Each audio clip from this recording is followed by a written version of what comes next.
Welcome to the deep dive. Today, we're looking into some really powerful material you shared with us. It comes from a source, specifically a video transcript, called All Elderly People Should Watch This Video. It's from the YouTube channel Wise Elders. Yeah, and it's fascinating because, well, it focuses on one specific story, right? A very Yes. personal one about a relationship later in life.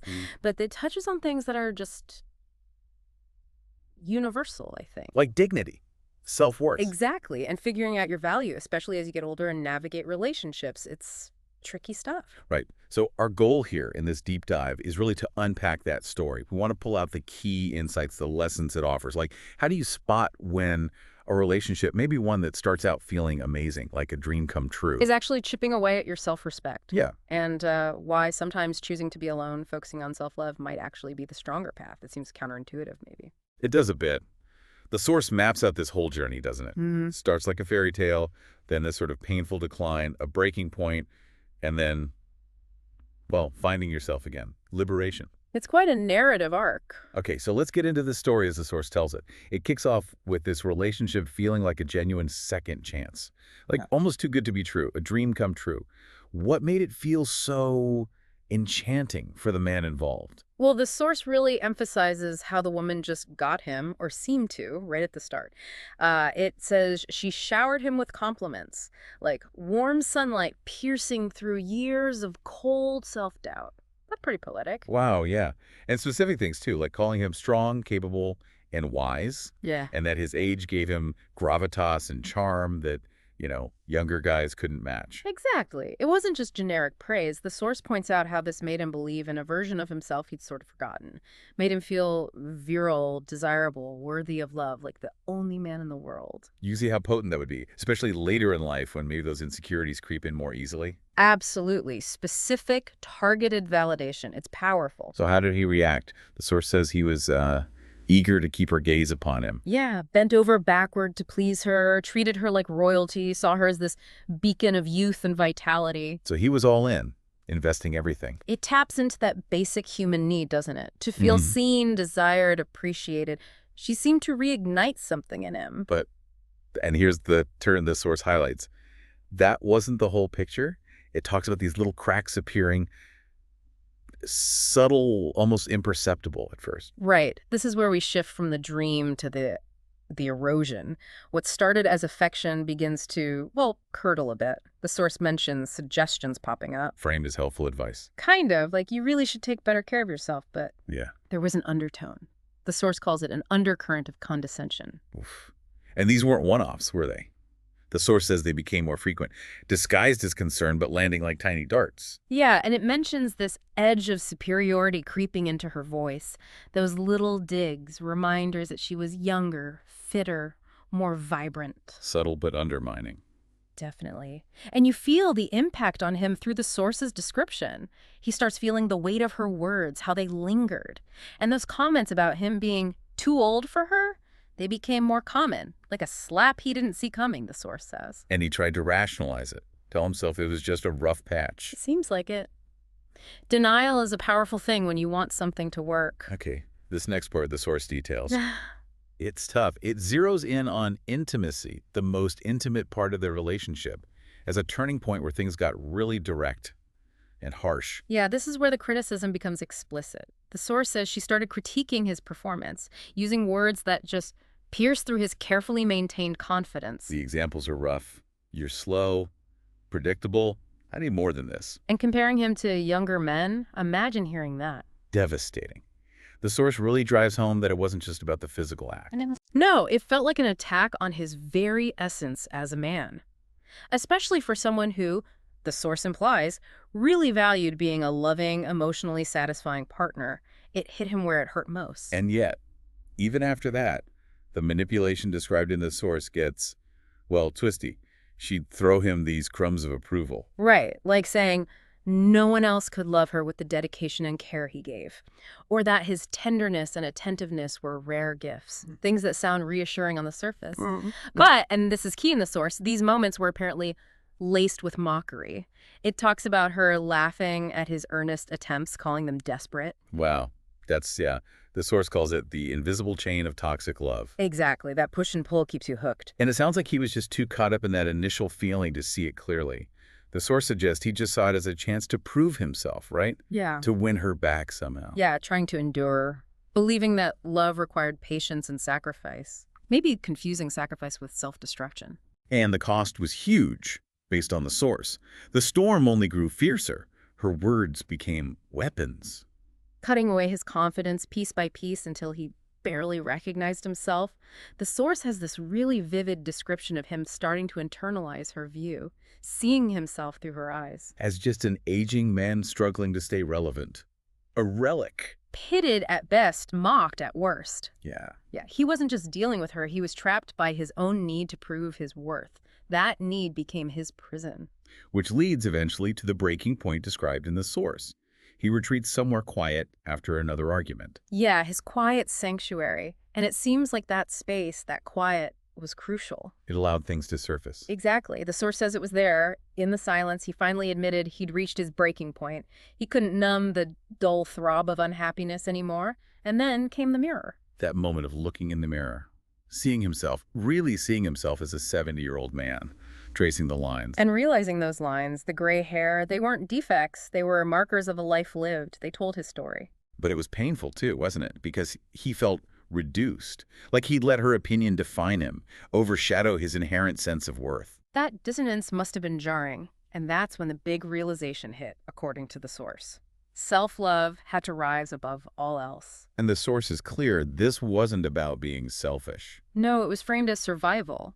He just couldn't keep making himself smaller to fit her narrative, so he made a choice, purely for himself.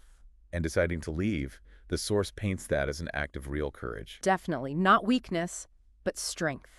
It describes the conversation itself as being surprisingly calm. He just laid it out how his confidence was gone, how he felt invisible or inadequate. And the core message, as the source puts it, was clear. Love shouldn't come at the expense of his self-respect. He still had feelings, but dignity had to come first. And her reaction? Dismissive. Pretty much. The source says she called them overreactions or dramatics. Typical, maybe, when someone's losing control. But this time, he held his ground, didn't waver, stood firm. Grounded, the source says, in the quiet strength of knowing his worth. Not anger, just certainty. And leaving felt like, well, a mix. Sorrow, sure, but also huge relief. Like a heavyweight lifting, being able to breathe freely. Yeah. And that line from the source is so powerful. He realized he hadn't just walked away from her, he'd walked toward himself. Wow. Which takes us into the next phase the source describes, embracing solitude. It wasn't instantly easy, though. No, the source acknowledges that. Loneliness crept in. Nights were tough. He missed having someone there. That's understandable. Even a bad connection leaves a void. It does, but the source makes a distinction. This wasn't the painful ache of feeling unseen within the relationship. This was different. A quiet, dignified solitude. Space to heal. And space to rediscover himself. He started reflecting, but with gratitude this time, remembering who he was before, reconnecting with friends, hobbies. The things he'd let slide. And that second look in the mirror the source mentions. Different this time. Completely. Now he saw resilience. Those lines, the gray hair, they were badges of honor, wisdom earned. So he stopped seeing himself through her lens. Exactly. He saw himself as he truly was a man of value, of strength, of infinite potential. And his world started to open up again, traveling, enjoying simple things, a sunrise, a book, laughter. He found joy again on his own terms. And solidified that core lesson according to the source. His worth was never dependent on her approval or anyone else's. It was intrinsic, always there. True love, the source concludes, really does start within. Okay, so pulling back from the specifics of this story, the source offers these really profound, quite emotional reminders. Especially maybe for older folks, but really for anyone. What are some of the big lessons here? Well, one, the source really hammers home is what it calls the illusion of youth. You know, the appeal of a younger partner feeling vital. It's understandable.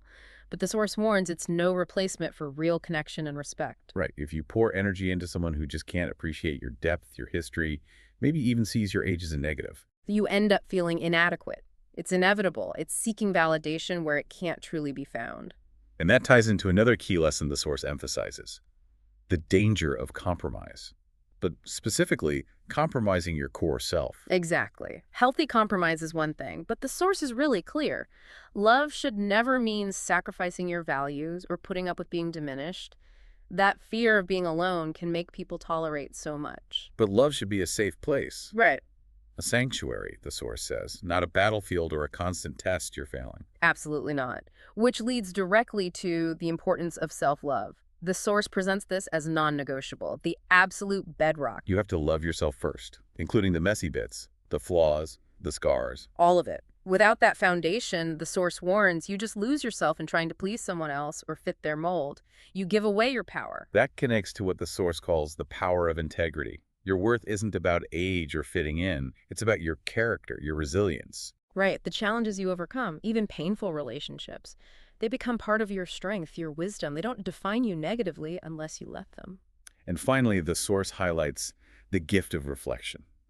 Even bad experiences, difficult relationships, they can teach us something. If we let them. They act like a mirror, forcing us to look at ourselves, understand our patterns, our needs. This story itself, as the source tells it, is kind of serving that purpose for the listener, isn't it? Yeah, definitely. And zooming out even further, the source reinforces some deeper truths, like enduring criticism isn't noble. It's not sacrifice. It's the gradual erosion of your dignity, as the source puts it. Love shouldn't demand self-abandonment. It should foster growth, ideally mutual growth. And self-love. It's not just a nice to have. The source calls it a moral obligation. The bedrock, yeah. Without it, you let others dictate your value, which, opens the door to mistreatment, disrespect. It's not selfish to value yourself. It's necessary. It's your right. So in this context, walking away like the man did, it wasn't failure. Yeah. Not at all. The source describes it as profound liberation, an act of strength, a turning point back to himself. And that solitude he feared, it became the very thing he needed, a refuge. A sacred space, the source calls it, for healing, rebuilding brick by brick. It shows solitude isn't always something to dread. It can be an opportunity to find the parts of yourself you lost along the way. And the peace you get from respecting yourself. Yeah.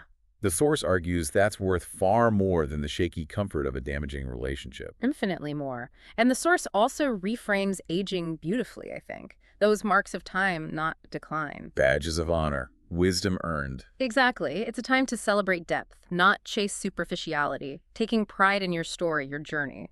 That's where real freedom from needing external validation lies. There's also a point in the source about balance, right? The balance of giving and receiving. Yes. Love needs reciprocity. Affection, tenderness, attention. They need to be seen and valued by both people. True intimacy needs that mutual respect. If you're just giving and it's not received or appreciated, it empties you out, loses meaning. Precisely. So really, the ultimate takeaway from this story, as presented in the source, seems to be this. The most important love story you'll ever have is the one you write with yourself. That lasting peace comes from self-certainty, not from chasing someone else's approval. Life's too short, the source implies, to keep trying to please people who just can't or won't see your value. So this deep dive into the source material really underscores these huge themes. Protecting your dignity is paramount, self-love is the essential foundation, and sometimes the greatest strength lies in walking away from what diminishes you, especially navigating the wisdom years. Absolutely. These are fundamental truths, really powerfully illustrated by this one narrative. We really hope you, listening, take a moment to think about how this resonates. Does any part of this story feel familiar? Does it spark any new perspectives for you? Yeah, and the source kind of leaves us with this challenge, this question to think about, and we want to pass it on to you. What specific lesson from the story hits home the hardest for you right now, and how might you carry that insight forward? What does prioritizing your dignity right now actually look like in your life?